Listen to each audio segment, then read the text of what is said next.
Primeiro dizer que a recuperação judicial ela era uma medida que já estava no nosso radar, né? Até mesmo durante o processo eleitoral. A gente encarava essa medida como necessária, uma medida, de certa forma, um remédio amargo, mas que alguém tinha que tomar, não é? E nós decidimos tomar esse remédio amargo,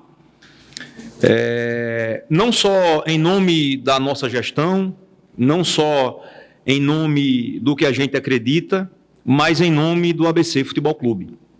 Porque seria muito mais cômodo para mim não tomar essa medida, passar aqui 3 anos do jeito que vinha ao longo dos últimos anos, empurrando conta para debaixo do tapete e o clube nas cordas, recebendo porrada de manhã, de tarde, de noite, com 243 credores batendo a nossa porta e a gente sem ter a mínima tranquilidade para trabalhar, o clube sem a menor capacidade de investimento, sem a menor capacidade operacional devido a essas dívidas e devido a esses bloqueios. Então, quando eu assumi a presidência do ABC, quando nós assumimos, eu e toda a diretoria, a gente tinha plena convicção de que a gente iria tomar as medidas que fossem boas para o clube, certo? As medidas que fossem boas para mudar a realidade do clube. Não que necessariamente mude hoje ou amanhã de manhã,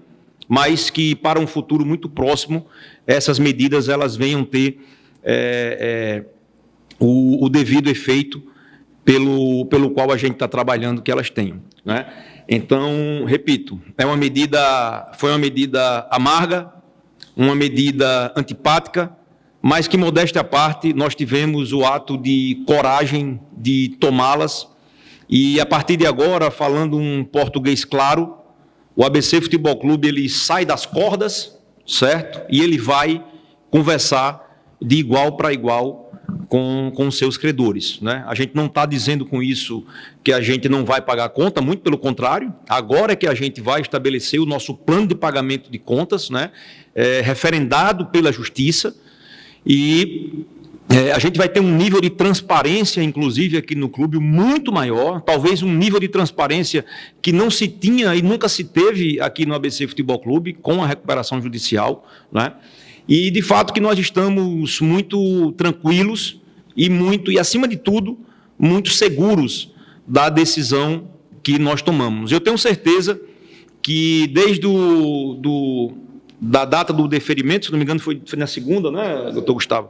Foi na segunda-feira, a gente iniciou um novo momento no ABC Futebol Clube, porque o ABC Futebol Clube hoje tem uma direção que encara os problemas de frente. Independente se isso vai ser bom ou vai ser ruim para mim, pessoalmente, independente se isso vai ser bom ou vai ser ruim para a minha popularidade, enfim, mas a gente não está preocupado com isso. A gente está preocupado em tomar as decisões que a gente julga serem as melhores decisões para o ABC Futebol Clube. Bom, dito isso, eu vou aqui, eu acho que o doutor Enio, nosso vice-presidente jurídico, vocês já conhecem, doutor Gustavo, daqui à minha direita, e doutor Guilherme, também à minha direita, eles são os 2 representantes do escritório do Matos, que vai conduzir, junto com a empresa de consultoria, com a PPK, vai conduzir esse processo de elaboração e de execução desse plano de pagamento na recuperação judicial, tanto na parte de gestão como na parte jurídica, né? Então, doutor Enio, doutor Gustavo e doutor Guilherme que estão aqui, e eu também, óbvio, estou aqui à disposição dos senhores para qualquer questionamento. Boa tarde a todos. Sou Rodrigo Ferreira, da Marcos Lopes TV 95 mais FM. O tema, por ser jurídico, ele acaba gerando muitas dúvidas na cabeça do torcedor, né? Eu queria que vocês pudessem explicar, da maneira mais didática possível, quais os efeitos que o deferimento desse pedido de recuperação judicial ele traz de imediato, a médio e também trará a longo prazo para o ABC. Obrigado. Obrigado pela pergunta. Perfeita a colocação. Queria, primeiramente, agradecer a confiança de toda a torcida, da diretoria executiva do ABC, na pessoa do presidente, por ter tomado essa efetiva decisão corajosa, mas que no primeiro momento traz impactos de muitas dúvidas, muitas incertezas no primeiro momento, mas no médio e longo prazo temos certeza que foi uma decisão, além de corajosa, certa, para que o problema seja efetivamente resolvido e enfrentado de frente. O primeiro reflexo dessa decisão que a gente pode apontar, que seria um benefício, é a suspensão da exigibilidade do passivo que hoje o clube carrega. Então, todas as ações e execuções ajuizadas contra o clube, elas serão suspensas, de modo que, num primeiro momento, a gente sinta também a previsibilidade e a regularidade no cumprimento do orçamento que foi traçado pela diretoria executiva para o corrente ano. Então, na medida em que as ações e execuções elas são suspensas, os bloqueios, penhoras sobre a receita do clube, permite que o executivo consiga executar com mais previsibilidade o seu orçamento e cumprindo com as obrigações correntes, folhas, tributos, enfim, todas as obrigações contraídas após o pedido de recuperação judicial. No fluxo, com 60 dias, a empresa, o clube, melhor falando, terá que apresentar um plano de recuperação judicial. Esse plano de recuperação judicial ainda será discutido não só no âmbito do Executivo, como também no Conselho Deliberativo do clube, de modo que esse plano possa ser apresentado aos credores e permitindo um diálogo equilibrado para buscar a melhor solução, tanto para o clube como também para os credores. Ao longo desse fluxo também espera-se, com 150, 180 dias até, a realização de uma Assembleia Geral de Credores, de modo que esse plano possa ser votado e deliberado, certamente aqui pelo trabalho que será feito, pela sua aprovação e anovação desse passivo. Esse passivo ele será transformado, ele será novado em novas ou transformado em novas obrigações para que sejam pagas conforme aquele plano que vier a ser apresentado e futuramente aprovado. Em breve síntese, esse é o fluxo mais imediato que a gente vai perceber no curso da recuperação judicial. Eu sou Vicente Estevão, da Tribuna do Norte. Eu queria saber do senhor se o ABC corre algum risco de insolvência, de ir à falência. Não identificamos. O ABC ele tem uma questão muito particular. É um clube que ele é superavitário em patrimônio, existe patrimônio para responder pela dívida, mas o que falta é a capacidade de geração de caixa em razão de passivos que foram acumulados ao longo da sua história e que, uma vez não liquidados, a cobrança, ressalto aqui, inclusive legítima desse passivo, interfere na organização orçamentária do clube. Então, qualquer previsão orçamentária, ela sempre é contaminada, sempre é atacada por essas decisões que importam em bloqueios das receitas da venda de ingressos, receitas de patrocínio. Então fica difícil, não só para o ABC, mas qualquer instituição esportiva, qualquer empresa que sofra desse mal, vamos falar assim, dessa situação bem específica, executar um orçamento com segurança e previsibilidade. Mas não identificamos nenhuma possibilidade de risco falimentar para o ABC enquanto entidade esportiva. Boa tarde, Pedro Henrique Brandão, Jovem Pan News Natal. Eu queria saber do presidente também, né, no caso, esse movimento, né, essa manobra, ela é considerada como se fosse um primeiro passo para uma SAF, né, dos clubes. A gente tem visto isso acontecer em alguns clubes ultimamente. É uma estratégia do clube também tentar em algum momento no futuro se transformar numa SAF? Obrigado. Pedro, muito boa a sua pergunta, porque inclusive ontem mesmo, né, quando a gente fez a reunião com o Conselho, Gustavo, falando sobre a questão do deferimento da recuperação judicial, já várias em grupo de WhatsApp principalmente, né, começou a se alastrar uma história de que o ABC estava caminhando para virar uma SAF. O ABC hoje não tem absolutamente nenhuma proposta e nenhum encaminhamento nesse sentido, certo? O fato do clube entrar em recuperação judicial, o clube pedir essa recuperação judicial, é uma medida única e exclusiva do clube, visando uma saúde financeira e uma resolução de problemas que, historicamente, como o doutor Gustavo bem falou aqui, vem afetando o dia a dia do clube. Para vocês terem uma ideia aqui, no meu primeiro mês, a primeira folha que eu ia pagar, A gente ia pagar uma folha na segunda-feira, na quinta-feira a gente teve um bloqueio aprovisionado de R$1.700.000. Então, é impossível, ninguém, nenhum CEO do mundo, nenhum presidente, só Deus consegue administrar uma empresa com um passivo de R$42 milhões, certo? E com 243 credores batendo na sua porta de manhã, de tarde e de noite. Então, essa medida é uma medida pura e simples, tomada pela diretoria executiva do clube. O clube não tratou, o clube não tem nenhuma previsão de tratar sobre SAF nesse momento. Amanhã pode aparecer alguma proposta, alguma coisa, a gente vai trazer para o conselho, mas hoje esse movimento ele não tem absolutamente nada a ver com o movimento de vir a se tornar uma SAF. Boa tarde, Tiago da InterTV, TV Globo. Eu queria entender qual é o tamanho desse problema financeiro do ABC. Você falou aí, Eduardo, em 42 milhões, foi isso? A gente viu, principalmente no começo do ano, né, aconteceram algumas questões também na Justiça do Trabalho, da ordem, se eu não me engano, de 7 milhões de reais, mais ou menos. Qual é o principal problema financeiro? Esses credores, mais de 200, né, eles se enquadram em qual tipo de credores? A dívida do ABC, ela, como se fala sempre, né, acho que o que foi mais notícia normalmente são as questões trabalhistas. Mas, além disso, outros segmentos também geram esse impacto maior? Com certeza. Eu vou introduzir aqui a resposta e vou passar para o doutor Gustavo para ele falar da relação desses credores com a RJ em si. Né? Mas nós temos hoje credores como a Receita Federal, né? A própria Justiça, do Trabalho, que já é de conhecimento de todos. Nós temos credores pessoa física, né? Pessoas que aportaram recursos no clube.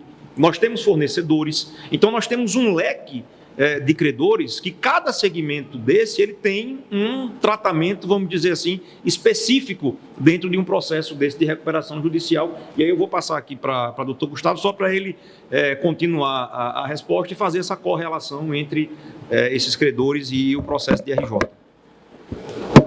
Obrigado, presidente. Nós temos um passivo da ordem de 40 milhões de reais, a grosso modo, né, em contas gerais. Esse passivo ele é considerado uma parte sujeito diretamente à recuperação judicial e outro tecnicamente considerado como não sujeito. O não sujeito é o passivo tributário, como o presidente falou, que é da ordem de 27 milhões de reais.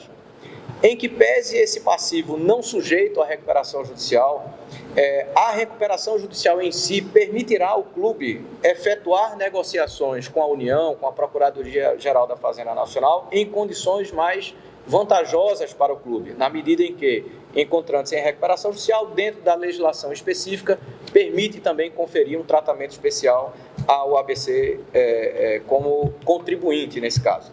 Nós temos aproximadamente 6 milhões e 400 mil de credores trabalhistas, são credores que estão organizados na classe 1, no nosso quadro de credores. Esses credores, pela própria dinâmica do processo de execução trabalhista, são processos que rapidamente são concluídos e que rapidamente também influenciam no dia a dia do clube, na gestão do clube. Então, com a suspensão da exigibilidade, como eu falei no início, permitirá um diálogo mais equilibrado com esses credores para a gente buscar uma forma equilibrada de satisfazê-los, de satisfazer o pagamento daquele crédito, mas também respeitando a capacidade de pagamento do clube, de modo que a gente busque esse equilíbrio. Nós temos credores quirografários. Credores quirografários são aqueles que não têm nenhuma espécie de garantia real, como fornecedores, como o presidente aqui falou, pessoas físicas que aportaram recursos ou que forneceram serviços aqui ao clube, também da ordem de 5 milhões de reais, e credores que são empresas, microempresas ou empresas de pequeno porte, da ordem de 1 milhão de reais também. Com o processamento da recuperação judicial, nós iremos procurar esse conjunto, esse universo de credores, para que a gente possa negociar de forma individual e coletiva para, numa Assembleia Geral de Credores, aprovarmos o plano. Existe uma expectativa de tamanho de deságio que a ABC vai conquistar através da recuperação judicial? O deságio ele vai acontecer? Eu pergunto porque eu andei lendo também algumas notícias do esporte, por exemplo, também, né, foi conduzida pela Matos, e lá caiu de 396 milhões para 109. Aqui a gente tem essa realidade de 42 milhões.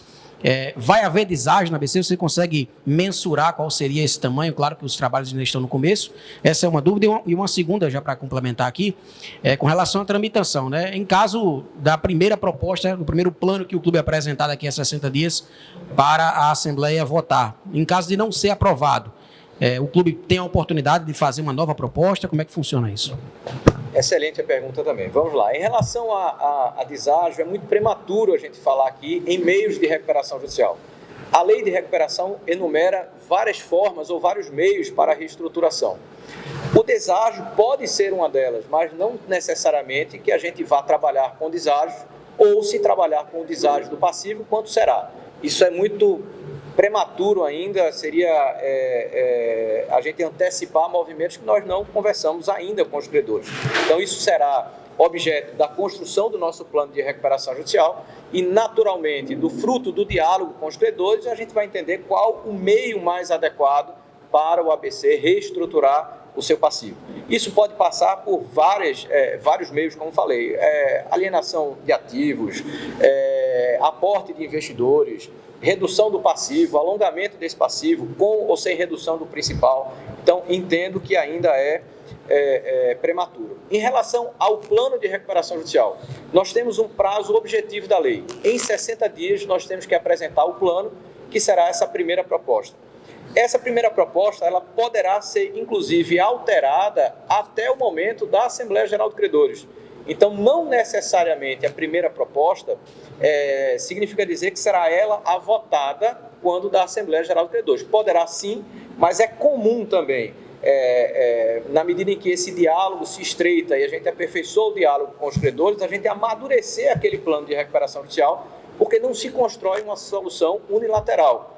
O processo de recuperação judicial tem uma característica muito relevante, que é permitir e estimular a cooperação e a negociação e o diálogo com os credores. Então, na medida que esse diálogo for aperfeiçoado, é natural também que o plano seja aperfeiçoado, trazendo também as expectativas dos credores.